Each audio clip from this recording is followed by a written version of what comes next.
In this video, I'll show you how to uninstall the WordPress application from Hostinger. So let's get started.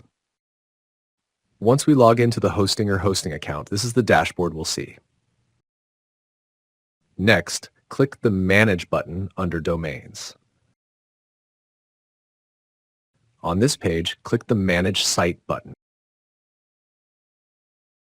Make sure you're working on the right website domain. Now, click the Website tab and then go to the Auto Installer tab.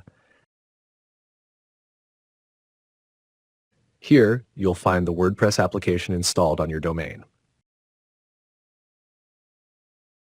Next, click the vertical 3 dots, the More option. From the list, click Delete.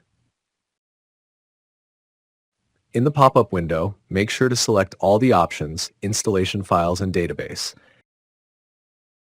and then hit the Delete button. And that's it. The WordPress application has been completely removed from Hostinger. With this, we've reached the end of the video. Don't forget to like, comment, and share, and also hit the bell icon so you never miss future updates.